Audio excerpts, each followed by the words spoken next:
আল্লাহ সুবহানাহু ওয়া তাআলা পৃথিবীতে আমাদেরকে সৃষ্টি করার পরে পাঠিয়ে দিয়েছেন। সর্বপ্রথম আল্লাহ সুবহানাহু ওয়া তাআলা আমাদের মৃত্যু তৈরি করেছেন, এরপরে জীবন দিয়েছেন। রূহ, আল্লাযী খালাকাল মাউতা ওয়াল হায়াতা লিয়াবলুয়াকুম আইয়ুকুম আহসানু আমালা। আল্লাহ বলছেন তিনি তো আল্লাহ যিনি আগে মৃত্যু তৈরি করেছেন আমাদের, তারপরে জীবন দিয়ে পৃথিবীতে প্রেরণ করে দেখতে চাচ্ছেন যে তোমাদের মধ্যে আমলের দিকে কারা উত্তম, কারা আমলের দিকে প্রতিযোগিতা করে। ওয়াফি যালিকা ফালিয়াতানাফাসিল মুতানাফিসুন। আল্লাহ বলছেন তোমরা জান্নাতীদেরকে দেখে জান্নাতে যাওয়ার জন্য প্রতিযোগিতা করো, সৎ আমল করার প্রতিযোগিতা করো। তার মানে আল্লাহ আমাদেরকে মৃত্যু থেকে জীবন দিয়েছেন খারাপ কাজ করার জন্য না ভালো কাজ করার জন্য? ভালো, সৎ আমল করার জন্য। আমরা আলম আর রুহের জগতে ছিলাম। কতদিন ছিলাম? যতদিন আল্লাহ চেয়েছিলেন, তাই না? যতদিন আল্লাহ চেয়েছিলেন। এরপর আল্লাহ সুবহানাহু ওয়া তাআলা আমাদেরকে রুহের জগৎ থেকে দিয়েছেন কোথায়? মাতৃগর্ভে। কোথায়? মাতৃগর্ভে। আমরা সবাই কোথা থেকে এসেছি? মাতৃগর্ভে থেকে না? আল্লাহ সুবহানাহু নিজে বলছেন যে ইলা আযালিম মুসাম্মা, মাতৃগর্ভে আমি যতদিন চেয়েছিলাম ততদিন রেখেছিলাম। কেউ বা 8 মাস থাকে, কেউ বা 9 মাস থাকে, কেউ বা 9 মাস 10 দিন 20 দিন থাকে, তাই না? আল্লাহ এরপরে বলছেন সুম্মা নুখরিজুকুম তিফলা, এরপর আমি তোমাদেরকে বাচ্চার আকারে পৃথিবীতে বাইর করেছি। কিসের আকারে? বাচ্চা, শিশু, বাচ্চা। লা তা'লামুনা শাইআ, আমরা কিছুই জানতাম না। তাহলে প্রথমে ছিলাম আলম আর রুহের জগৎ, ওটাও একটা কি জগৎ। এরপরে মাতৃগর্ভ, ওটাও একটা কি জগৎ। এরপরে আল্লাহ আমাদেরকে নিয়ে এসেছেন দারুদ দুনিয়া, এই দুনিয়ার জগতে। এখন আমরা আছি কোথায়? দুনিয়ার জগৎ। এখানে কতদিন থাকবো? আবু হুরায়রা রাদিয়াল্লাহু তাআলা আনহু বলছেন রাসূল সাল্লাল্লাহু আলাইহি ওয়াসাল্লাম বলেছেন আমার উম্মতি ইলা বাইনা সিত্তিনা, রাসূল সাল্লাল্লাহু আলাইহি ওয়াসাল্লাম বলছেন আমার উম্মতের গড় বয়স হবে 60 থেকে 70 বছর। গড় বয়স 60 থেকে 70। ওয়াকাল্লুহুম মাইয়াজুজু যালিক, খুব অল্প সংখ্যক লোক এটা অতিক্রম করতে পারবে। মোটামুটি 60-70 বছর, 80 বছর। এরপর আমাদেরকে মৃত্যু পাকড়াও করবে। এই 70 বছরটা আমরা 4 ভাগে ভাগ করি। দেখেন প্রত্যেকটা মানুষের জীবনে এই 70-60 বছর 4টা ভাগে বিভক্ত হয়ে যায়। 1 থেকে 16 বছর এটা শৈশব বলি আমরা, তাই না? শৈশব, কৈশোর। 16 থেকে 40 বছর যৌবনকাল। কি কাল? যৌবনকাল। 40 থেকে 60 বছর প্রৌঢ়ত্ব চলে আসে। 60 থেকে 70 বছর বার্ধক্য চলে আসে। এরপরে যেতে হবে কোথায়? কবরে। ছিলাম কোথায়? আলমে আরওয়াহ। কোথায়? এরপরে মাতৃগর্ভে, এরপরে দুনিয়ার জগতে, এরপর আবার যাব কোথায়? কবরে। সবচাইতে বোকা মানুষ তারা যারা মাত্র 70-80 বছরকে প্রাধান্য দিতে গিয়ে অসীম পরকালকে ভুলে থাকে, তাই না? আপনি আসছেন কয়দিনের জন্য? মৃত্যু চলে আসবে, মৃত্যুকে কেউ ঠেকাতে পারবে না। আপনি ঢাকাতে যাবেন, বগুড়া স্টেশনে ট্রেন আছে আপনার রাত 5টায়। কয়টায়? রাত কয়টায়? 5টায়। আপনি বগুড়া স্টেশনে রাত 2টায় গিয়ে পৌঁছে গেছেন। আপনাকে অপেক্ষা করতে হবে কয়টা পর্যন্ত? 5টা পর্যন্ত। তাহলে কয় ঘন্টা? 3 ঘন্টা। আপনি 2টায় বসে স্টেশনে বসে আছেন, ওয়েটিং রুমে বসে আছেন আপনি, আর ঘড়ি দেখছেন যে কখন 5টা। যখন 5টা বেজে যায় তখন ঢাকার ট্রেন চলে আসে কমলাপুর স্টেশনের। কমলাপুর স্টেশনের ট্রেন চলে এসেছে। এখন আপনি ওখানে বসে থাকতে পারবেন? বুঝেননি কথা? ট্রেন এসেছে, উঠে আপনাকে চলে যেতে হবে। ঠিক দুনিয়াটা হলো ওয়েটিং রুম।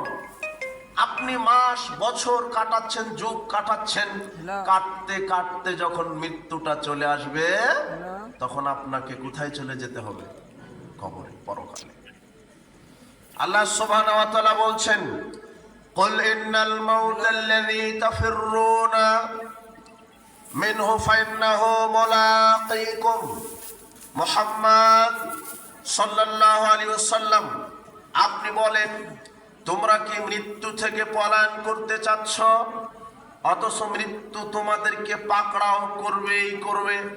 মৃত্যু থেকে পলানোর কোনো ক্ষমতা কোনো মানুষের নেই।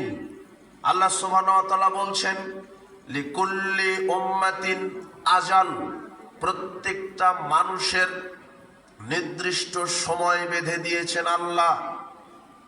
আমরা যখন মাতৃগর্ভে ৩৪ কত 4 মাস, কত মাস 4 মাস, তখন আল্লাহ ফেরেশতাদেরকে বলে যে ওর তাকদিরটা আবার নবায়ন করো। তাকদির তো লেখা আছে দুনিয়া সৃষ্টির, আসমান জমিন সৃষ্টির কত হাজার বছর আগে, 50। কিন্তু আমরা যখন মাতৃগর্ভে 4 মাস বয়স, তখন আল্লাহ বলেন যে তাকদিরটা আবার নবায়ন করো। নবায়ন করা হয়, সেখানে আপনার আজাল, আয়ুষ্কাল, আমল, কর্ম, তাকদির, ভালো মন্দ সব লিপিবদ্ধ করা হয়। দুনিয়াতে আপনি কতদিন বেঁচে থাকবেন, যখন আপনার বয়স মাতৃগর্ভে 4 মাস, তখন আল্লাহ লিখে দেন ওখানে যে আপনি দুনিয়াতে জীবনযাপন করবেন 70 বছর। কত বছর? 70 বছর। এটা এক্সপায়ার ডেট। এক্সপায়ার ডেট বুঝেন? যখন ওই যে ওষুধ কোম্পানি ওষুধ বাহির করার পরে গায়ে কি লিখে দেয়? এক্সপায়ার ডেট লিখে দেয় না, যে এই ঔষধটি 2026 সাল পর্যন্ত সেবনযোগ্য, এরকম লেখা থাকে না? 2026 সাল হয়ে গেলে ওটা আর কি কয়, ওটা এক্সপায়ার ডেট।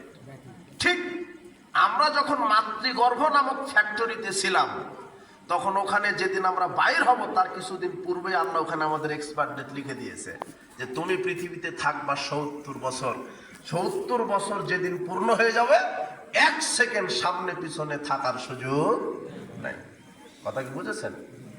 এই কথা আল্লাহ বলছেন যে কুল্লু উম্মাতিন আজাল, প্রত্যেকটা মানুষের নির্দিষ্ট সময় আছে, আয়ুষ্কাল আছে। ইযা জাআ আজালুহুম, যখন সেই সময়টা চলে আসবে, ফালা ইস্তাখিরুনা সাআতান ওয়ালা ইস্তাকদিমুন, এক মুহূর্তের জন্য সামনে পিছনে কেউ যেতে পারবে না। ওমা কানা লিনাফসিন আন তামুতা ইল্লা বিইজনিল্লাহ কিতাবাম মুআজ্জালা, প্রত্যেকটা প্রাণী আল্লাহর অনুমতি ছাড়া মৃত্যুবরণ করে না। প্রত্যেকটা প্রাণীর জন্য লিপিবদ্ধ আছে খাতায়, কে কখন কোন সময় কি কারণে মারা যাবে, এই জ্ঞানটা একমাত্র কার কাছে আছে? আল্লাহর কাছে। মৃত্যু হবেই। আল্লাহ বলছেন আইনামা তাকুনু ইউদরিকুমুল মাউত, তোমরা যেখানেই থাকো মৃত্যু তোমাদেরকে পাকড়াও করবেই করবে। ওয়ালাউ কুনতুম ফি বুরুজিম মুশাইয়াদা, যদিও তোমরা শরীর ও দুর্গেও লুকিয়ে থাকো, অবস্থান করো না কেন, মৃত্যুর সময় যখন চলে আসবে, মালাকুল মউত যাবে, ঠিক সময়ে মানুষ দুনিয়া থেকে বিদায় নিবে। কেউ 1 সেকেন্ড 1 মুহূর্ত আগে পিছে পা বাড়াতে পারবে না। মৃত্যু অবিসম্ভাবী, মৃত্যু আসবেই। আল্লাহ সুবহানাহু ওয়া তাআলা বিশ্ববাসীকে মেসেজ দিয়েছেন সূরা আসরের মাধ্যমে। আমরা প্রত্যেকেই সূরা আল আসর তেলাওয়াত করি সালাতে। আল্লাহ সুবহানাহু ওয়া তাআলা বলছেন ওয়াল আসর, সময়ের কসম। আল্লাহ সময়ের কসম খেয়ে বলেছেন ইন্নাল ইনসানা লাফি খুসর, প্রত্যেকটা মানুষই ক্ষতির মধ্যে নিমজ্জিত রয়েছে। আশ্চর্য কথা, আল্লাহ সুবহানাহু ওয়া তাআলা সময়ের কসম খেয়ে বললেন প্রত্যেকটা মানুষ ক্ষতির মধ্যে নিমজ্জিত রয়েছে। ইল্লাল্লাযীনা আমানু ওয়া আমিলুস সালিহাতি ওয়া তাওয়াসাউ বিল হক ওয়া তাওয়াসাউ বিস সাবর, তবে 4টি কাজ যে ব্যক্তি করেছে ও ক্ষতির মধ্যে নিমজ্জিত নেই। 1, যে জেনে বুঝে ঈমান এনেছে, আল্লাহর সাথে শিরক করেনি। 2, যে সৎ আমল করেছে, বিদআত করেনি। 3, পরস্পর হকের দাওয়াত দিয়েছে। 4, পরস্পর সবর ধৈর্য ধারণ করেছে।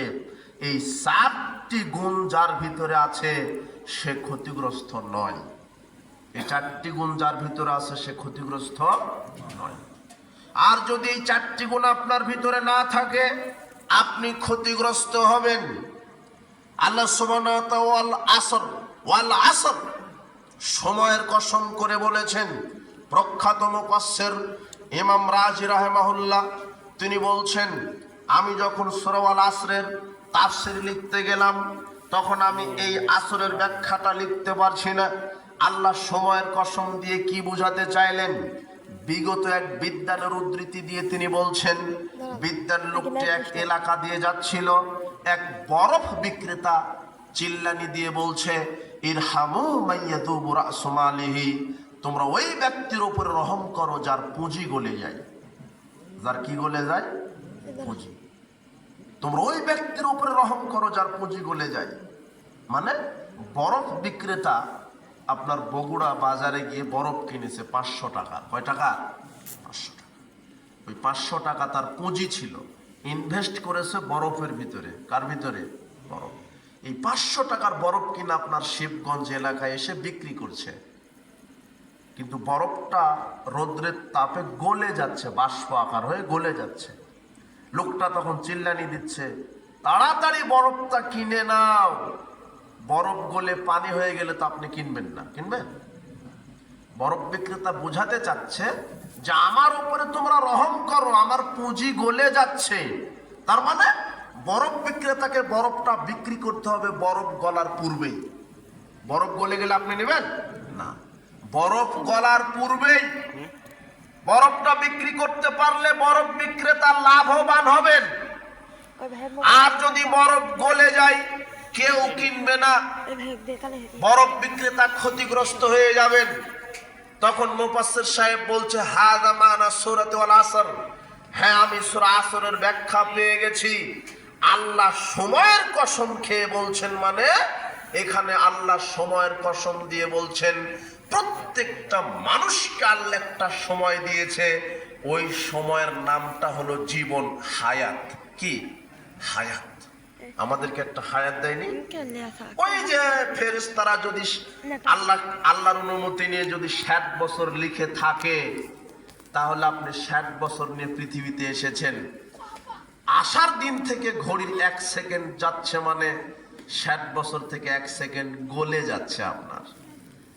বুঝেননি কথা? 60 সেকেন্ড, 1 মিনিট, 12 মিনিট, 24 ঘন্টা, 7 দিন, 1 সপ্তাহ, 12 মাস, 1 বছর, 12 যুগ। দিন যত যায় আপনার হায়াতটা বরফের মতো কি হয়ে যাচ্ছে? গলে যাচ্ছে।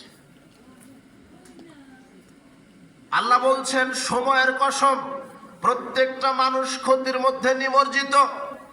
কারা ক্ষতিগ্রস্ত নয়? যারা ঈমান আমলে নিজেকে দৃঢ় রাখবে।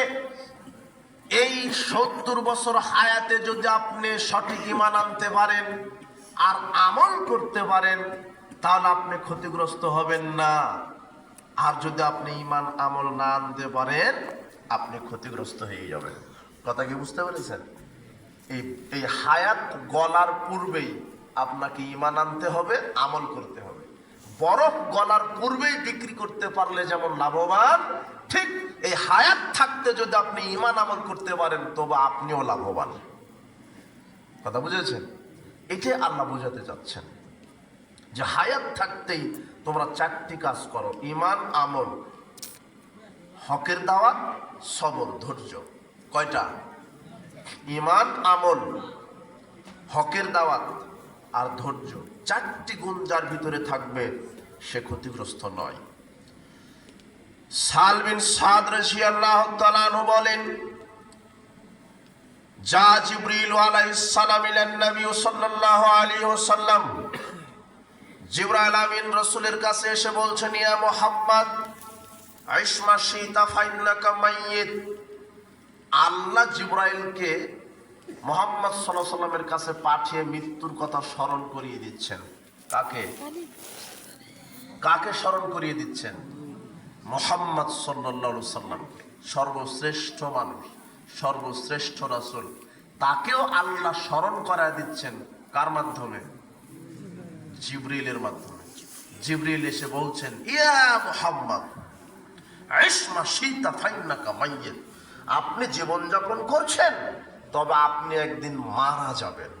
কি যাবেন? মারা যাবেন। ওয়াহাবিব মান আহাবাত্তা ফাইন্নাকা মাফারিকুহু, আপনার অনেক সাহাবী আছে, অনেক বন্ধু আছে দুনিয়াতে, আপনি একাই কবরে যাবেন, আপনার সাথে এই লক্ষ হাজারো হাজার সাহাবী আপনার সাথে কবরে যাবে না। আপনি আজকে বলছেন আমি এত ক্ষমতার মালিক, আমি এত ধনাঢ্যশীল, আমি এই অমুক দলের অমুক নেতা, আমার এত কর্মী বাহিনী আছে, কিন্তু যখন মারা যাবেন কবরে আপনার কর্মীরা যাবে না, একাই যেতে হবে। এই কথা জিবরিল কাকে বলছেন? মুহাম্মদ সাল্লাল্লাহু আলাইহি সাল্লামকে বলছেন। একাই আপনি কবরে যাবেন, এই জন্য বিষয়টি মূল্যায়ন করতে হবে। আর যখন আপনি কবরে যাবেন, আলী রাদিয়াল্লাহু আনহু বলছেন, আর তাহালাতিদ দুনিয়া মুদবিরাতান ওয়ার তাহালাতিল আখিরাতু মুকবিলাতান, দুনিয়া পৃষ্ঠ প্রদর্শন করে দ্রুত আমাদেরকে ফাঁকি দিয়ে চলে যাচ্ছে, আর আখিরাত কবর পরকাল আমাদের দিকে ধেয়ে চলে আসছে। ওয়ালিকুল্লি ওয়াহিদাতিন মিনহুমা বানুন, প্রত্যেকের সন্তানাদি আছে, দুনিয়ার সন্তানাদি আছে, পরকালের সন্তানাদি আছে। ফায়াকুনু মিন আবনাইল আখিরা, তিনি বলছেন তোমরা দুনিয়ামুখী হও, তোমরা পরকালমুখী হও, পরকালের সন্তানাদি হও। ওয়ালা তাকুনু মিন আবনাইদ দুনিয়া, দুনিয়ামুখী হইও না। ফাইনাল ইয়াউমা আমালুল হিসাব ওয়া গাদান হিসাবুল আমাল, আজকে দুনিয়াতে শুধু কর্ম চলে, আর পরকালে কর্ম চলবে না, হিসাব চলবে। শুধু কি চলবে? দুনিয়া হলো কর্মের জায়গা। কিসের জায়গা? কর্মের। এখানে হিসাব নেন না আল্লাহ, ভালো করেন খারাপ করেন, হিসাব নেবেন কোথায়? পরকাল। এই কথাই রাসূল সাল্লাল্লাহু আলাইহি ওয়াসাল্লাম বলছেন যে দুনিয়া হলো আমল করার জায়গা, আর পরকাল শুধু হিসাব প্রতিফল ভোগ করার জায়গা। দুনিয়া আমাদেরকে ধোঁকা দিয়ে চলে যাচ্ছে, যদিও আমরা দুনিয়াকে ধরার জন্য জীবন বাজি দিচ্ছি, আমার গাড়ি লাগবে, বাড়ি লাগবে, অর্থ লাগবে, হালাল হারাম বিবেচনা করছি না। অথচ যেই দুনিয়া আপনি পদের মোহে, ক্ষমতার মোহে, আপনি অর্থের মোহে দুনিয়াকে ধরার চেষ্টা করছেন, দুনিয়া আপনি ধরতে পারবেন না, আপনাকে দুনিয়া ফাঁকি দিয়ে চলে যাবে। দুনিয়াকে ধরতে পারবেন? আমরা ছোটবেলায় নদীতে গোসল দিতে যেতাম, নদীতে তখন এইভাবে কি বলে আপনারা? খামসা দেওয়া নাকি? কি বলেন আপনারা? খামসা, তাই না? তো আমরা পানি খামসা দিয়ে ধরতাম, নদীতে গোসল দিতাম, পরিষ্কার স্বচ্ছ নদীর পানি, স্রোত, আমরা স্রোত বয়ে যাই, খামসা দিয়ে ধরার চেষ্টা করি। আচ্ছা, আপনি কিয়ামত পর্যন্ত যদি পানি খামসা দিয়ে ধরতে চান, এক লোকমা পানি ধরতে পারবেন? কি করবে পানি? আঙুল ভেদ করে, খেয়ানত করে আপনাকে ফাঁকি দিয়ে চলে যাবে, তাই না? ঠিক দুনিয়াটি এরকম। আপনি চাচ্ছেন আমার ঢাকার বুকে গুলশানে বাড়ি ধারায় বিল্ডিং থাকতে হবে, আপনি মনে করছেন আমার ব্যাংকে 1000 কোটি টাকা থাকতে হবে, আপনি বলছেন আমার পদবি দরকার। আশ্চর্য কথা, আপনি পরিকল্পনা করছেন 10 তলা বাড়ি বিল্ডিং বানাবো, বানিয়েছেন, কিন্তু বিল্ডিং এ এক রাত ঘুমাতে পারবেন এই নিশ্চয়তা আছে? আপনি হালাল হারাম বিবেচনা করছেন না, দুর্নীতি, সুদ, ঘুষ অর্জন করে, এগুলি সুদ, ঘুষ, দুর্নীতি করে অবৈধ সম্পদের পাহাড় উপার্জন করেছেন, কিন্তু এখন উপার্জনের পরে যে আপনি এখানে ভোগ করতে পারবেন এই নিশ্চয়তা আছে? না। আপনি সুন্দর দামি একটা শাড়ি কিনেছেন, শাড়ি কিনে বলছেন আজকে স্ত্রীকে উপহার দিব। আপনি সুন্দর একটা দামি গাড়ি কিনেছেন, BMW গাড়ি কিনে বলছেন আমি আজকে গাড়িটি আমার ছেলেকে উপহার দিব। আপনি 1 লক্ষ ইট বায়না দিয়ে বলছেন আমি এই শিবগঞ্জে এত সুন্দর বাড়ি তৈরি করব, এরকম বাড়ি কেউ তৈরি করতে পারবে না। পরিকল্পনা শুধু করছেন, এখনো কিন্তু কিছু করেননি।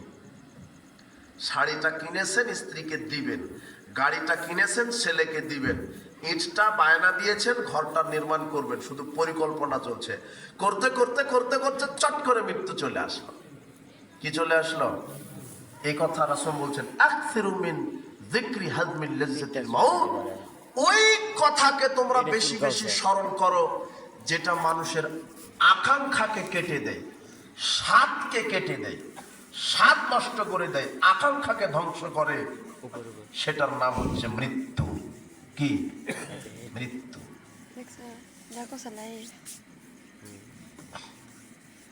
তাই বলে আপনি দুনিয়াতে বাড়ি করবেন না, টাকা করবেন না? হ্যাঁ করবেন, কিন্তু পরকালকে চিন্তা মাথায় রেখে করেন, হারাম ভাবে নয়। কথা বুঝেননি?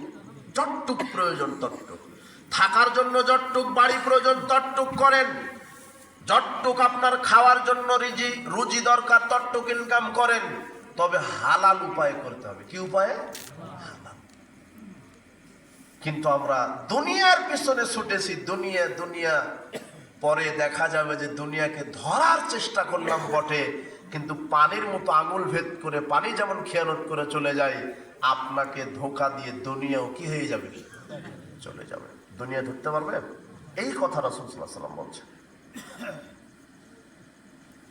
আনাস রাদিয়াল্লাহু তাআলা আনহু বলেন, রাসূল সাল্লাল্লাহু আলাইহি ওয়াসাল্লাম বলেছেন, ইয়াতবাউল মাইয়িতা সালাসাতুন, মানুষ যখন মারা যায় কবরে তার সাথে তিনটা জিনিস কবরে যায়। ইয়াতবাউল মাইয়িতা সালাসাতুন, মানুষ যখন মারা যায় কবরে তার সাথে তিনটা জিনিস যায়। ফায়ারজি উসনানে দুটা ফিরে চলে আসে, ওয়ায়াবকা মা হুয়া ওয়াহিদ, একটা তার সাথে থেকে যায়। ইয়াতবাহু আনহু মালু আমালুহু, কবরে কবরবাসীর সাথে তিনটা যে যায়, যেই তিনটা জিনিস তার: এক, খাটিয়া, খাটিয়া বুঝেন তো? খাটিয়া। দুই, এলাকার লোক, সমাজের লোক। তিন, তার জীবনের আমল। আমল বুঝেন তো? এই যে 70 বছর বেঁচে ছিলেন আপনি, সালাত, সিয়াম, হজ, যাকাত আদায় করেছেন, এগুলি আমল না? সুদ খেয়েছেন, ঘুষ খেয়েছেন, দুর্নীতি করেছেন, চুরি করেছেন, মানুষ হত্যা করেছেন, জেনা করেছেন, মদ পান করেছেন, জুয়া খেলেছেন, এগুলিও তো আমল। এগুলিও কি? কিন্তু এগুলি খারাপ আমল। আর সালাত, সিয়াম কি আমল? ভালো আমল। 70 বছরের আপনি ভালো আর খারাপ যত আমলই করেন, সব আপনার সাথে আপনার কবরে যাবে। কয়টা জিনিস যাবে মৃত মানুষের সাথে কবরে?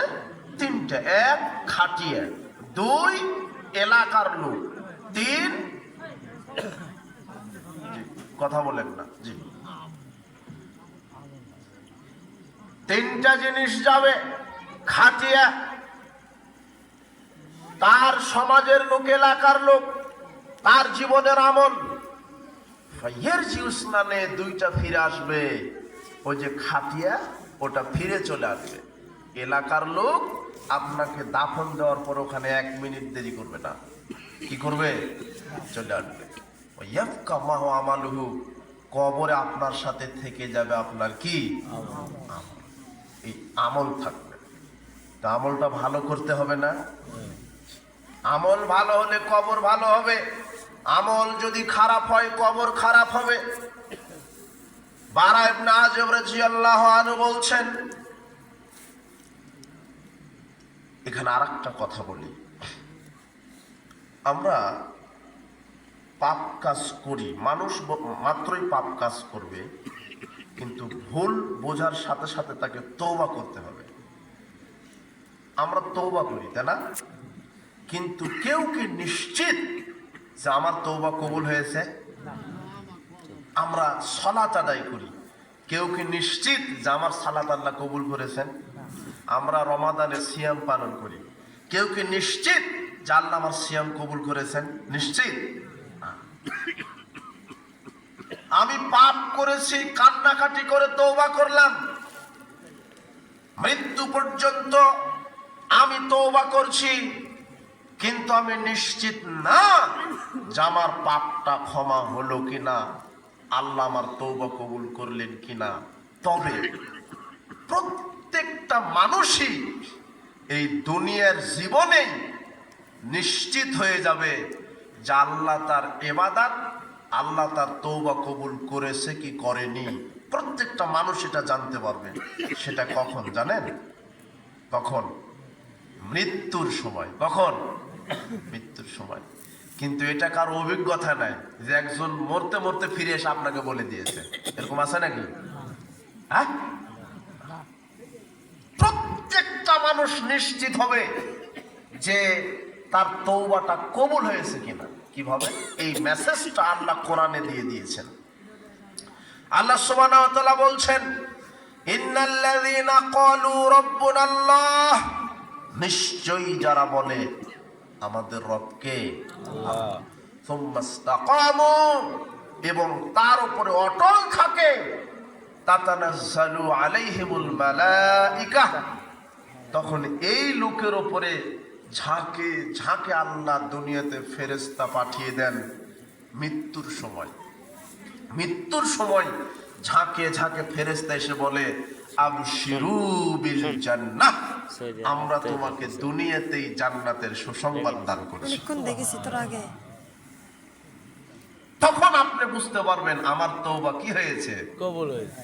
না, বোঝা যায়নি মনে হয়। তওবা কবুল না হলে কি জান্নাতের সুসংবাদ হতো? আর এটা কোরআনের আয়াত, সূরা হামিম 7:31 নম্বর আয়াত। আল্লাহ বলছেন, আমি মুমিন ব্যক্তিদের কাছে ফেরেশতা পাঠিয়ে জান্নাতের সুসংবাদ দিব, তাদের মৃত্যুর আগেই এইভাবে সুসংবাদ দিবে। বারা ইবনে আযিব রাদিয়াল্লাহু আনহু বলছেন, রাসূল সাল্লাল্লাহু আলাইহি ওয়াসাল্লাম বলেছেন, ইন্নাল আবদাল মুমিনা, যখন কোনো মুমিন নারী পুরুষ ইজা কানা ইনকিতাম মিনাদ দুনিয়া ওয়া ইকবালিম মিনাল আখিরা, যখন দুনিয়া ত্যাগ করে আর আখিরাতের দিকে যেতে থাকে, অর্থাৎ যখন মুমিন নারী পুরুষ মৃত্যুর সময় চলে আসে, নাযালা ইলাইহি মিনাস সামায়ে মালাইকা, আল্লাহ ওই মুমিন নারী পুরুষের জন্য আকাশ থেকে এক ঝাঁক ফেরেশতা পাঠিয়ে দেয়। বিজুল উজুহ, তাদের চেহারা এত উজ্জ্বল, কান্না উজুহাহুম শামস, মনে হচ্ছে যে তারা প্রজ্বলিত সূর্যের মতো ঝলমলে চেহারা, ঝলমলে চেহারা নিয়ে, উজ্জ্বল চেহারা নিয়ে ঝাঁকে ঝাঁকে ফেরেশতা মুমিনের শিওরে চলে আসবে। মাহুম কাফানুম মিন আফানিল জান্নাহ, তাদের হাতে থাকবে জান্নাতের কাফন সমূহের একটা কাফন।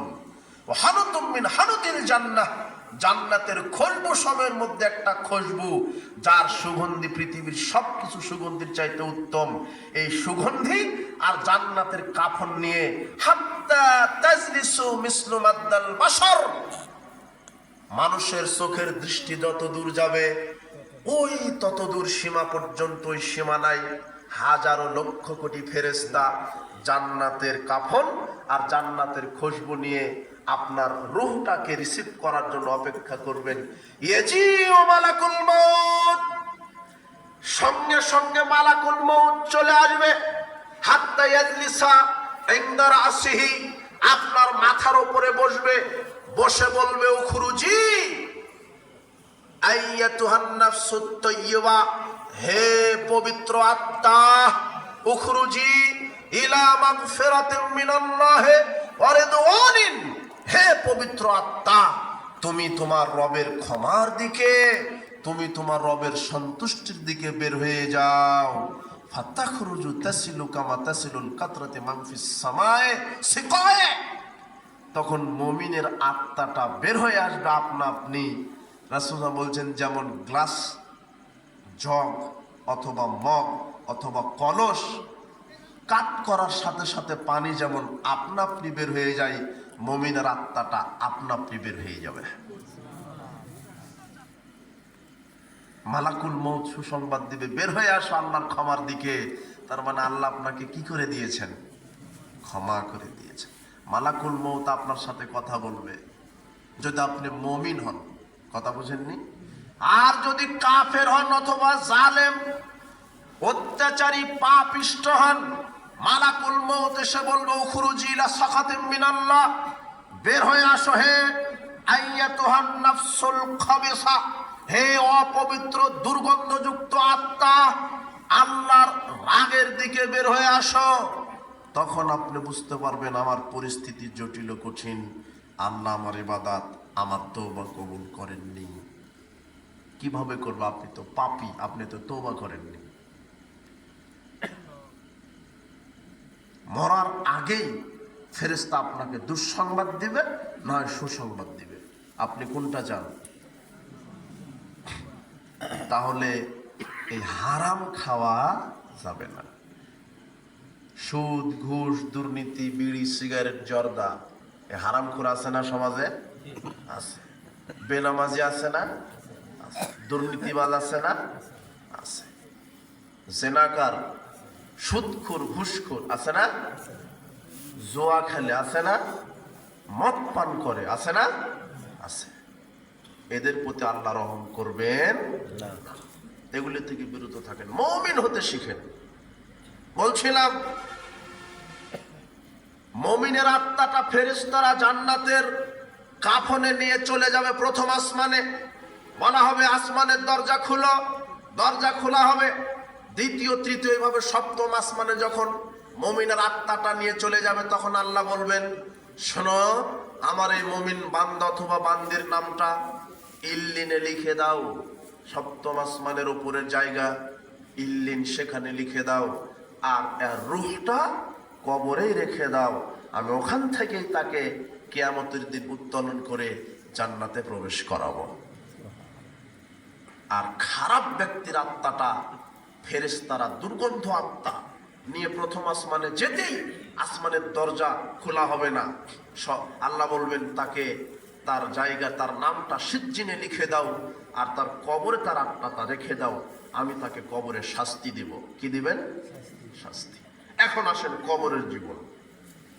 যখন মুমিন এবং খারাপ লোকের আত্মাটা কবরে রাখা হবে, মুমিন ব্যক্তির কবরের জীবনটা কি আর খারাপ ব্যক্তির কবরের জীবনটা কি?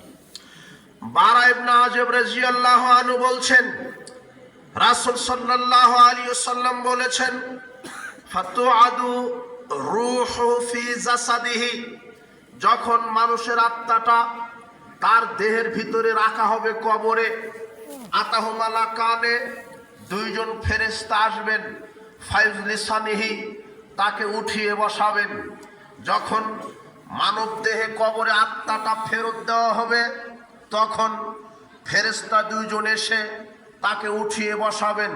ফায়াকুলানে লাহু, প্রথম তাকে জিজ্ঞাসা করবেন, মার রব্বুকা, তোমার প্রতিপালক কে? ফাম্মাল মুমিন, যদি কবরবাসী মুমিন হয়, ফায়াকুলু, সে বলবে, রব্বি আল্লাহ, আমার রবকে আল্লাহ। ফায়াকুলানে লাহু মা দীনুকা, দ্বিতীয় প্রশ্ন করা হবে, তোমার দিন কি? সে বলবে, দীনুল ইসলাম, আমার দিন ইসলাম। তৃতীয় প্রশ্ন করা হবে, মাহাদার রাজুল আল্লাযী বুইসা ফিকুম, তোমাদের উপরে একজন নবী হিসেবে প্রেরণ করা হয়েছিল, সেই ব্যক্তিটা কে? তখন এই মুমিন লোকটা বলবে, ও আব্দুল্লাহি ওয়া রাসূলুহু, উনি হচ্ছেন আল্লাহর দাস, আল্লাহর বান্দা, আল্লাহর রাসূল মুহাম্মদ সাল্লাল্লাহু আলাইহি ওয়াসাল্লাম। তিনটা প্রশ্নের উত্তর যখন মুমিন নারী পুরুষ কবরে দিতে পারবে, ফেরেশতারা অবাক হয়ে বলবে, মায়ুদরিকা, তুমি কিভাবে জানলে? এই তিনটা প্রশ্নের উত্তর তুমি কিভাবে জানলে? তখন কবরবাসী বলবে, কারাতু কিতাবাল্লাহে, আমি জানবো না মানে, আমি প্রতিদিন আল্লাহর কিতাব পড়েছি, কোরআন তেলাওয়াত করেছি। ফামানতু বিহি ওয়া সাদ্দাকতু ফাযালিক, আমি শুধু কোরআন পড়িনি, কোরআনকে বিশ্বাস করেছি, কোরআন অনুযায়ী আমার জীবনে আমল করেছি, আমার জীবনকে পরিচালিত করেছি। ফায়ুনাদি মুনাদিম মিনাস সামা, তখন আল্লাহ আকাশ থেকে দুই ফেরেশতাকে বলবেন, ফেরেশতা মণ্ডলী, আন সাদাকা আবদি, আমার ওই কবরবাসী সত্য কথা বলেছে। সে আমার কোরআন তেলাওয়াত করত, কোরআন অনুযায়ী জীবন পরিচালনা করত। কোরআনে আমি সুদ হারাম করেছি, ও সুদ খায়নি। ঘুষ হারাম করেছি, ও ঘুষ খায়নি। মানুষ হত্যা হারাম করেছি, ও মানুষ হত্যা করেনি। গীবত করা হারাম করেছি, ও গীবত করেনি। মদ পান করা হারাম করেছি, ও মদ পান করেনি। কোরআনে আমি সালাত আদায় করতে বলেছি, ও সালাত আদায় করেছে। সিয়াম পালন করতে বলেছি, আমার মুমিন বান্দা বান্দি সিয়াম পালন করেছে। আমি তাকে পিতামাতার খেদমত করতে বলেছি, সে পিতামাতার খেদমত করেছে। আমি তাকে সত্য কথা বলতে বলেছি, সে সত্য কথা বলেছে। সে কোরআন শুধু খতম দেয়নি, কোরআন শুধু পাঠ করেনি, কোরআন পড়েছে। কোরআনে আমি যা বলেছি তা করেছে, যা নিষেধ করেছি তা থেকে বিরত থেকেছে। আমার এই কবরবাসী সত্য কথা বলেছে।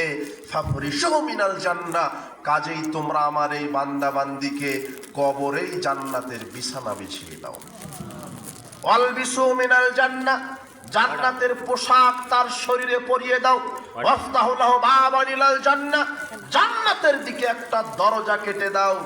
ইয়াতিহি রাউহিহা ওয়া তিবিহা, যাতে করে জান্নাতের হাওয়া, আলো, বাতাস, জান্নাতের সব সুযোগ সুবিধা আমার এই মুমিন বান্দা বান্দি কবরে থেকেই উপভোগ করতে পারে।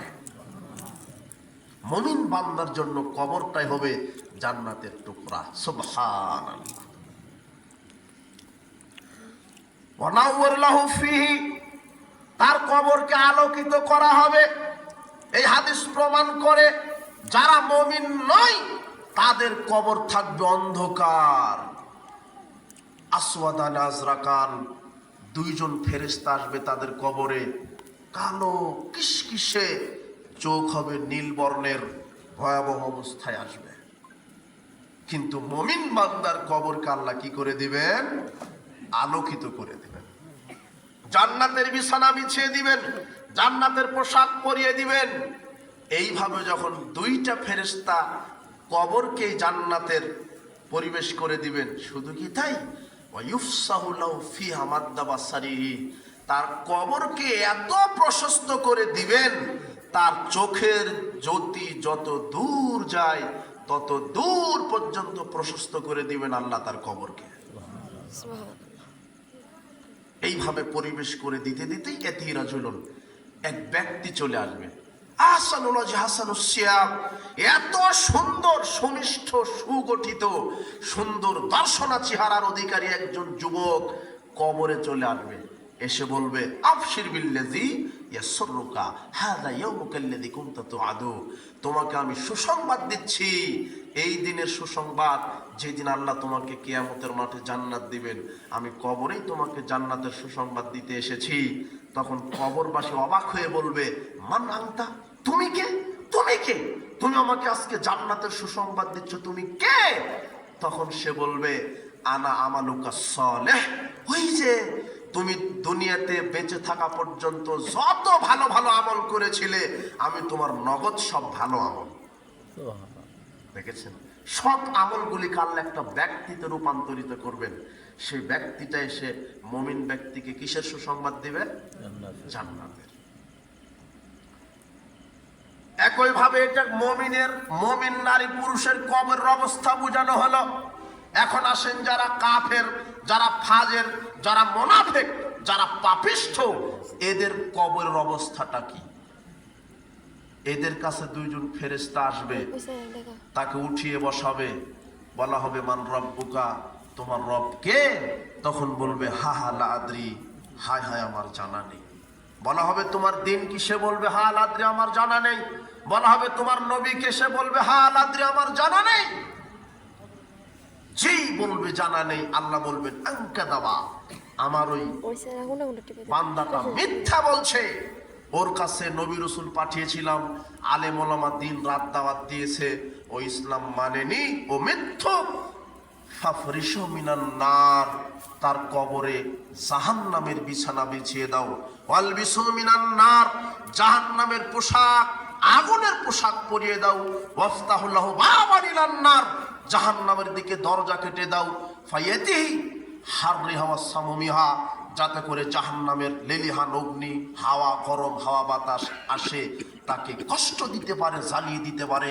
এই পরিবেশ করে দাও। এইভাবে পরিবেশ করে দেবে। সুম্মা ইউকাইয়িদু লাহু ইউযায়্যিকু আলাইহি কবরুহু, মুমিন ব্যক্তির কবর প্রশস্ত হয়ে গেল কতদূর পর্যন্ত? চোখের দৃষ্টিসীমা পর্যন্ত।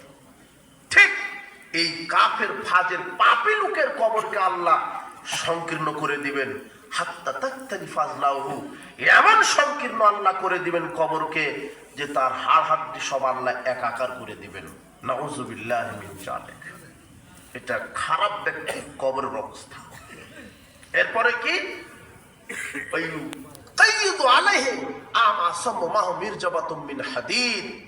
দুজন ফেরেশতা চলে যাবে, আলাদা একজন ফেরেশতাকে আল্লাহ কবরে সেট করবেন, যেই ফেরেশতা কানে শুনে না, যেই ফেরেশতা চোখে দেখে না, যেই ফেরেশতার হাতে থাকবে লোহার হাতুড়ি, লাউ দরেবা বিহা জাবানুল্লাহ সারা তোরাবান, এত বড় হাতুড়ি যে হাতুড়ি দিয়ে পাহাড়ে আঘাত করলে পাহাড় ধূলিকণায় পরিণত হবে। ইউজরা বহু বিহা জারবাতান, ওই হাতুড়ি দিয়ে কবরবাসীকে পিটাতে থাকবে। সে এত জোরে চিৎকার করবে, ইয়াসমাউহা বাইনাল মাশরিক ওয়াল মাগরিবিল্লা সাকালাইন, পূর্ব পশ্চিমের যত পশু প্রাণী কীট পতঙ্গ সবাই তার শাস্তি, ওই তীব্র আওয়াজ শুনতে পাবে। মানুষ আর জিন তার চিৎকার শুনতে পাবে না। এটা খারাপ ব্যক্তির কবরের অবস্থা। এইভাবে পিটাতে পিটাতে তার কবরও একজন ব্যক্তি চলে আসবে, কাবিহুল ওয়াজহি কাবিস সিয়াব, একেবারে কুৎসিত চেহারা, দুর্গন্ধযুক্ত, মান্তানুর রিহ, একেবারে কুৎসিত দুর্গন্ধযুক্ত ব্যক্তি এসে বলবে, আবশির বিল্লিজি শুকা, আমি তোমাকে জাহান্নামের দুঃসংবাদ দিচ্ছি। তখন এই লোকটা বলবে, তুমি কে? তখন বলবে, আনা আমালুকাল খাবিস, ওই যে তুমি দুনিয়াতে যতদিন বেঁচে ছিলে যত খারাপ আমল করেছো, আমি তোমার খারাপ আমল, আমি আজকে তোমাকে জাহান্নামের দুঃসংবাদ দিতে এসেছি। কবরে, কবরেই মানুষকে জান্নাতের সুসংবাদ দিবে, কবরেই মানুষকে জাহান্নামের সুসংবাদ দেওয়া হবে। যার আমল ভালো কবর ভালো, আমল খারাপ কবর খারাপ। কবরের শাস্তির ব্যাপারে অনেক হাদিস বর্ণিত হয়েছে। হাতে সময় খুব সংকীর্ণ, আমরা সংক্ষিপ্তভাবে মুমিন এবং খারাপ ব্যক্তির কবরের জীবন একটা হাদিসের উপরে বোঝার চেষ্টা করলাম। এইবারে সংক্ষিপ্ত সময়ে আমরা আলোচনা করব কবরের শাস্তি হওয়ার ধরন, কি কিভাবে কবরের শাস্তি দেওয়া হবে। প্রথমে আমরা আলোচনা করি কবরের শাস্তি হওয়ার কারণ কি, কি কারণে মানুষকে কবরের শাস্তি দিবেন। এক, যারা শিরক করে মারা যাবে, যারা কবর পূজা, খানকা পূজা, পীর পূজা, দরগা পূজা, মাজারে যারা মানত করে, মাজারে যারা টাকা দেয়, মাজারে যারা ওরস নজর নেওয়াজ দেয়, যারা তাবিজ পূজা করে, তাবিজ ঝুলাই, যারা বিভিন্ন কুসংস্কারে বিশ্বাসী, এদেরকে শিরক করার কারণে কবরে শাস্তি দেওয়া হবে। শিরক করবেন না, কত কুলক্ষণ সমাজে চালু আছে, অশুভ ফল। রাত্রে ঘরের আবর্জনা ঝাড়ু দেওয়া যায় না, রাত্রে ফল পাড়া যায় না, পাতা পাড়া যায় না, দোকানে সকালে বাকি বিক্রি করা যায় না, এই আকীদার লোক নাই। সিএনজি ট্রাক ড্রাইভার প্রথম ভাড়ার টাকাটা জমা দেয় হ্যান্ডেলে ঠাকায়, এরপর মাজারে দান করে। আকীদা কি, যে ভাড়ার প্রথম টাকাটা মাজারে দান করলে আর গাড়ি অ্যাক্সিডেন্ট হবে না। আকীদা, শিরকি আকীদা। স্বামী স্ত্রী অপবিত্র অবস্থায় কিছু করতে পারে না, এই কথা বললে শিরক হবে। স্বামী স্ত্রী অপবিত্র অবস্থায় সালাত, সিয়াম আর কোরআন তেলাওয়াত করতে পারবে না। এছাড়া ভাত রান্না করবে, ঘর ঝাড়ু দিবে, চাকরি করবে, কৃষিকাজ করবে, সব করতে পারবে। যারা তাবিজ ঝুলাই, এদের ইবাদত কবুল হবে না, আমল সব ধ্বংস হবে, কবরের শাস্তি হবে। গলায় কোমরে হাতে তাবিজ ঝুলিয়েছেন, আজকে তাবিজ খুলে ফেলেন। যে ব্যক্তি তাবিজ ঝুলালো সে আল্লাহর সাথে শিরক করলো। কবরের শাস্তি হওয়ার একটা কারণ হচ্ছে আল্লাহর সাথে কি করা, শিরক করা। মাজারে খানকায় দান করবেন না, ওরসে নজর নেওয়াজ দিবেন না, গরু খাসি মানত করবেন না, তাহলে ঈমান চলে যাবে, কাফের হয়ে মৃত্যুবরণ করবেন। আল্লাহর সাথে শিরক যারা করে এদের ঈমান নষ্ট হয়ে যায়। কবরের শাস্তি হবে যারা বড় শিরক করে মারা যাবে, এরা কোনোদিন জাহান্নাম থেকে বের হবে না। বলছিলাম কবরের শাস্তি হওয়ার এক নম্বর কারণ আল্লাহর সাথে শিরক করা। দুই নম্বর কারণ কবরের শাস্তি হওয়ার যারা মুনাফিক, মুনাফিকদের কবরের শাস্তি হয়। সমাজে অনেক মুনাফিক আছে, কথা বললে মিথ্যা বলে, আছে না? ওয়াদা করলে ভঙ্গ করে, আমানত রাখলে খেয়ানত করে, এটা তো মৌলিক, কিন্তু মুনাফিকের আরো বড় বড় আলামত আছে। কি মুনাফিকদের একটা আলামত, মুনাফিক মুসল্লি আছে সমাজে, 5 ওয়াক্তই সালাত আদায় করে, কিন্তু এরা হলো মুনাফিক। যারা জামাতে সালাত আদায় করে না এরা মুসল্লি ঠিক, কিন্তু মুনাফিক মুসল্লি। কি মুসল্লি? রাসূলুল্লাহ বলছেন লাইসা সালাতুল আথকাল আলাল মুনাফিকিনা মিনাল ফজর ওয়াল ইশায়ে, মুনাফিকদের উপরে সবচেয়ে ফজর এবং এশার সালাতটা সবচেয়ে কঠিন। দেখবেন মাগরিবের সময়তে 5 কাতার লোক হয়, আর ফজরের সময়তে হাফ কাতার লোক। কথা বুঝেননি? যারা ফজরের জামাতে আদায় করে না এরা হলো মুসল্লি ঠিক আছে। কি মুসল্লি? মুনাফিক। 1 নম্বর মুনাফিক মুসল্লির 1 নম্বর বৈশিষ্ট্য, এরা জামাতে সালাত আদায় করে না। 2, এরা সালাত চুরি করে, রুকু সেজদা ঠিক মতো করে না। রুকু সেজদা ঠিক মতো করে না। বেশিরভাগ মহিলারা দেখবেন এদের রুকু সেজদা হয় না। এরা যখন সেজদা করে, মহিলা মা বোনদেরকে বলছে এইদিকে তাকান, লক্ষ্য করেন, অধিকাংশ মা বোন সেজদা করে 2 হাতের কনুইটা 2 পায়ের হাঁটুর সাথে লাগিয়ে দেয়, আর বাহুটা মাটির সাথে লাগিয়ে দিয়ে কুকুর অথবা বিড়াল যেভাবে শুয়ে থাকে দেখবেন ওইভাবে সেজদা করে। কিয়ামত পর্যন্ত সালাত আদায় করলে এই সালাত আল্লাহ কবুল করবেন না। ওটা মুনাফিকের সালাত। ওই সালাত তাকে জাহান্নামে নিয়ে যাবে। নারী পুরুষের সালাতের কোনো পার্থক্য নেই। নারী পুরুষের সালাতের কোনো পার্থক্য নেই। নারী পুরুষের সালাতের কোনো পার্থক্য নেই। আপনার হুজুর বলছে যে নারী বাঁধবে বুকের উপরে, পুরুষ বাঁধবে নাভির নিচে, এরকম হাদিস পৃথিবীতে আরবিতে এখনো লেখা হয়নি। কি বুঝলেন? হ্যাঁ, আপনার এই বগুড়ার সব আলেমকে একত্রিত করে বলবেন যে আপনি একাই তো পারবেন না, সব আলেমের আপনারা তদন্ত খুঁজতে থাকেন, তো কোথায় এটা লেখা আছে? আরবিতে কোথায় লেখা আছে? কোন হাদিসের কিতাবে লেখা আছে? আর কোরআনের কোন পাতাতে লেখা আছে যে নারী বুকের উপরে পুরুষ নাভির নিচে? এটা কোথায় লেখা আছে? কথা বুঝেছেন কিছু? এমনিতেই চলছে। আর বৈঠকে যখন বসে শাহাদাত আঙ্গুলি এটা বলেন নাকি, টপ করে জায়গা আবার টপ করে নামিয়ে দিলেন, এটা কোথায় লেখা আছে? এটা আরবিতে এ পর্যন্ত কলমের কালেই খরচ করা হয়নি, নাই, কোথাও নেই। সব মাওলানাকে একত্রিত করে বলেন হুজুর আমরা যে এই আমলটা করি, যে আশহাদু আল্লাহ, ওই সময় বলে, তাই না? আশহাদু আল্লাহ যখন বল তখন টপ করে জাগিয়ে দিল, টপ করে নামিয়ে দিল। এটা কোথায় লেখা আছে? বোঝেননি কথা? এরপরে কি মুখের নিয়ত বলে, তাই না?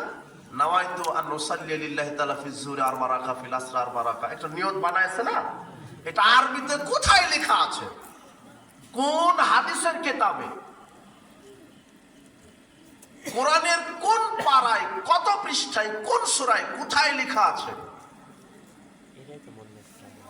কি বলতে পারবেন না? এটা হুজুরকে বলেন তো দেখি। এরপরে জামাতে যখন দাঁড়ান তখন 4 আঙ্গুল ফাঁকা রেখে দাঁড়িয়েছে। কয় আঙ্গুল? আঘাত। বলবেন যে হুজুর এই যে 4 আঙ্গুল ফাঁকা রেখে দাঁড়াচ্ছি, এটা কোন হাদিসে আছে দাঁড়ানো? বুঝেননি কথা? সব গাঁজাখুরি আমল চালু আছে সমাজে। যদি জাল হোক তাও তো লেখা থাকা লাগবে হাদিসে, বুঝেননি? লেখাই নাই, এমনিতেই চলে। কেউ কোনোদিন বললো না যে আমলটা করছি, কোথায় লেখা আছে? বুঝেছেন কথা? নারী পুরুষের সালাতের কোনো পার্থক্য নেই। রুকু সেজদা কিয়াম কুদ নারী পুরুষের একই বিধান। লম্বা ভাবে সেজদা দিতে হবে, পেটের নিচ দিয়ে যেন ছাগলের বাচ্চা চলে যেতে পারে। যদি রুকু সেজদা যারা চুরি করে এরা মুসল্লি ঠিক। কি মুসল্লি? মুনাফিক। 3 নম্বর বৈশিষ্ট্য মুনাফিকের, এরা লোক দেখানো সালাত আদায় করে, আল্লাহকে দেখানোর জন্য। 4 নম্বর, এরা ওয়াক্ত মতো সালাত আদায় করে না, নিজের মতো করে মেরে দেয়। ডিউটি নিয়ে ব্যস্ত, ব্যবসা নিয়ে ব্যস্ত, চাকরি নিয়ে ব্যস্ত, ঘর ঝাড়ু দিয়ে নেওয়া ব্যস্ত, রান্না করা নিয়ে ব্যস্ত, কাপড় কাচা নিয়ে ব্যস্ত। ও বলে যে যাক জোহরেরটা আসরের সময় মেরে দিব। বুঝেননি কথা? এ হলো মুসল্লি ঠিক আছে। কি মুসল্লি? মুনাফিক। কোরআনে 2টা আয়াত আছে। একটা হলো জাহান্নামীদেরকে আল্লাহ বলবেন কেন জাহান্নামে আসছো, তখন তারা বলবে লাম নাকু মিনাল মুসাল্লিন, আমরা সালাত আদায় করিনি তাই জাহান্নামে আসছি। আবার আরেকটা আয়াত আছে ফাওয়াইলুল লিল, মুসল্লিন, মুসল্লিদের জন্য ওয়াইল নামক জাহান্নাম। এক শ্রেণীর লোক নামাজ না পড়ে যাবে, আর আরেক শ্রেণীর লোক সালাত আদায় করে যাবে কোথায়? জাহান্নাম। এই হলো মুনাফিক মুসল্লি। কথা বুঝেছেন? যারা এই মুনাফিক, কথা বললে মিথ্যা বলে, ওয়াদা করলে খেয়ানত করে, আর যারা এইভাবে সালাত আদায় করে, এদেরও কবরের কি হবে? শাস্তি হবে। মুনাফিকের শাস্তি হবে কবরে। কবরের শাস্তি হওয়ার 3 নম্বর কারণ সুদ ভক্ষণ করা। কি? সুদ খাওয়া। কি? সুদ। সুদ সুদ বুঝেননি মনে হয়। সুদ বুঝেছেন কি? আপনার এই শিবগঞ্জ এদিকে মনে হয় সুদখুর নাই, তাই না? বুঝতে পারছেন না। ইন্টারেস্ট আছে কি আপনারা শুধু মনে করেন যে ওই যে ব্যাংকের লোনটা সুদ, এটাই মনে করেন। কিস্তি দেওয়া সুদ, এটা মনে করেন। আপনার এদিকে এই যে জমি বন্ধকের ব্যবসা আছে নাকি? আছে। হ্যাঁ আছে। মানে এই যে 2 লক্ষ টাকাতে আপনার 1 বিঘা জমি আমি নিলাম, যতদিন আপনি আমাকে টাকা ফেরত না দিবেন আমি জমিটা কি করব? খেতেই থাকবো। এটা হলো অরিজিনাল সুদের ব্যবসা। এটা হলো হারাম। এটা কি? এটা হলো হারাম। এই সুদখোরের কবরের শাস্তি হবে। সুদ যারা খায়। এরপরে যারা মিথ্যা কথা বলে, এদের কবরের শাস্তি হবে। তারপরে কি? যারা এলেম অনুপাতে আমল করে না, এদের কবরের শাস্তি হবে। তারপরে কি? যারা সিয়াম রাখে না, এদের কবরের শাস্তি হবে। যারা 5 ওয়াক্ত সালাত আদায় করে না, এদের কবরের শাস্তি হবে। আমি বলছিলাম যে কবরের শাস্তি হওয়ার কারণ আপনারা কি বুঝতে পারেন? এগুলি কারণ। যারা পেশাব থেকে সতর্কতা অবলম্বন করে না, পেশাব করে পবিত্রতা অর্জন করে না, এদের কবরের শাস্তি হবে। যারা গীবাত করে, এদের কবরের শাস্তি হবে। যারা অযথা আল্লাহর কোন সৃষ্টি প্রাণীকে কষ্ট দেয়, এদের কবরের শাস্তি হবে। এগুলো হলো কবরের শাস্তি হওয়ার কি কারণ। এখন আমরা বলবো যে ধরনটা কি, কি কি ধরন, কিভাবে আল্লাহ কবরের শাস্তি দিবেন। 1, কিছু মানুষকে আল্লাহ কবরকে সংকীর্ণ করে হাড় দিয়ে একেবারে একত্র করে পিষে মারবেন, এটা কবরের শাস্তি। 2, কবরে জাহান্নামের আগুনের পোশাক পরিয়ে দিয়ে তাকে পুড়িয়ে দিবেন। 3, তার কবরে জাহান্নামের বিছানা বিছিয়ে দেওয়া হবে, আগুনের বিছানা। এগুলি কবরের শাস্তি। এগুলা কি?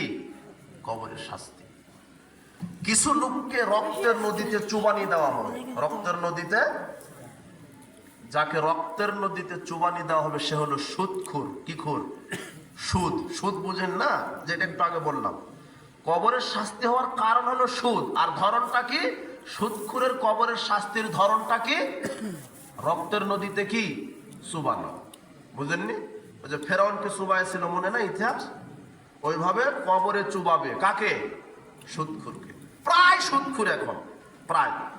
আপনার এই যে শিবগঞ্জের এই অটো চালক, এই অটোটা কিনেছে ব্যাংক থেকে লোনের টাকা দিয়ে। পানের দোকানদার পানের দোকান দিয়েছে ব্যাংক থেকে লোনের। কি ব্যাংকের লোন হলো জাকাতের টাকা, তাই না? না, জাকাতের টাকা মনে হয়।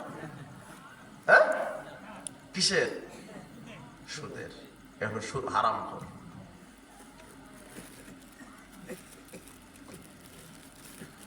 সুদী ব্যাংকে চাকরি করবেন না।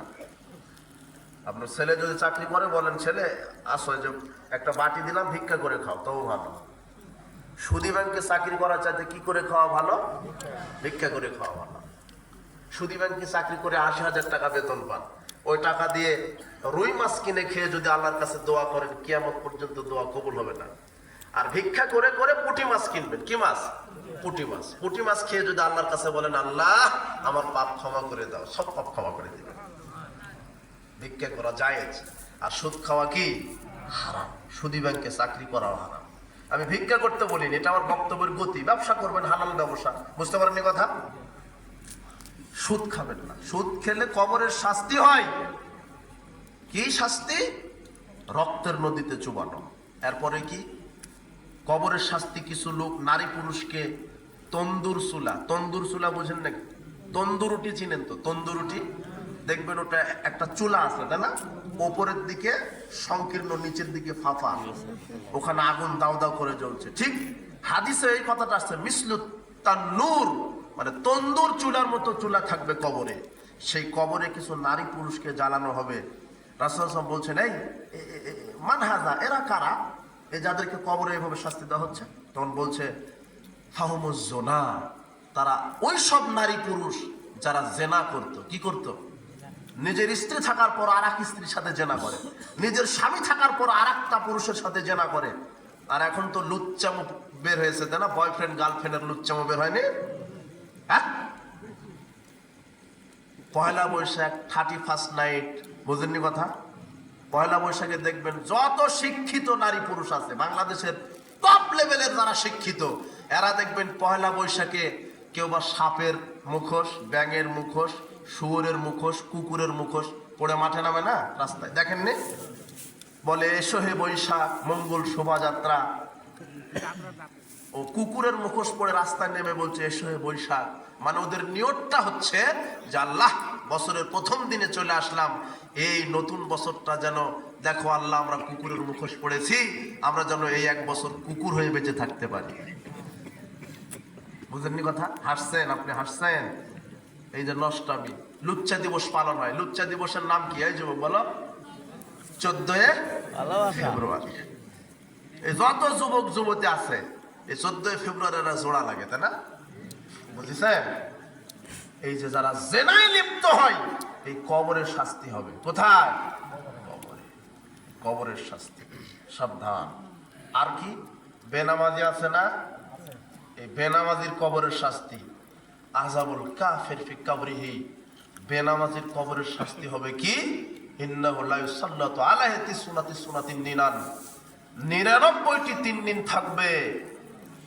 আতাদরুন নামে 3 দিন, 3 দিন কি? 70 হাইয়াত, 70টি সাপ। কয়টি সাপ? 70টি সাপ থাকবে। কুল্লু হাইয়াতিন তিসউন রুসিন, এক একটা সাপের 9টি করে মাথা থাকবে। ইয়ালসাউনা ইয়াকদিসুনা ইয়াউমিল কিয়ামা, কিয়ামত পর্যন্ত এই বেনামাজিকে কবরে দংশন করতে থাকবে। একবার যদি দংশন করে 40 বছর তার ব্যথা শেষ হবে না। এই বেনামাজির কবরের শাস্তি। আর আপনার বেনামাজি বলছে ও নামাজ ঠিক না পড়তে পারে, কি ঠিক আছে? ইমান ঠিক আছে। বেনামাজি আবার কি? বেনামাজি 4 প্রকারের। কয় প্রকার? বেনামাজি কয় প্রকার? স্যার, একটা হলো মানে মুসল্লি 4 প্রকার, বেনামাজি না। মুসল্লি কয় প্রকার? এক হচ্ছে মুনাফিক মুসল্লি, যেটার বৈশিষ্ট্য বলা হলো না। মুনাফিক মুসল্লিদের বৈশিষ্ট্য মনে আছে আপনাদের? মনে নাই? এরা নামাজ পড়ে, জামাতে পড়ে না। এরা আল্লাহকে দেখানোর জন্য না, মানুষকে দেখানোর জন্য। এরা রুকু সিজদা ঠিক মতো করে না। এরা আউয়াল ওয়াক্তে পড়ে না। এরা কি মুসল্লি? মুনাফিক। ওটা মুনাফিকের মুসল্লি। মুসল্লি 4 প্রকার। এক মুনাফিক মুসল্লি, যেটা বলা হয়েছে। এরপরে ফাসিক মুসল্লি। কি মুসল্লি? ফাসিক। ফাসিক কে? যে ভালো সালাত আদায় করে, প্রতিদিন 5 ওয়াক্ত করে, করতে করতে হঠাৎ করে 1 ওয়াক্ত শয়তানের খোঁচায় পড়তে পারে না, শয়তানের প্রয়োজনায় পড়তে পারে না। এগুলো ফাসিক। আল্লাহ একে বিশেষ অনুগ্রহে ক্ষমা করতে পারেন, ক্ষমা করবেন ইনশাআল্লাহ।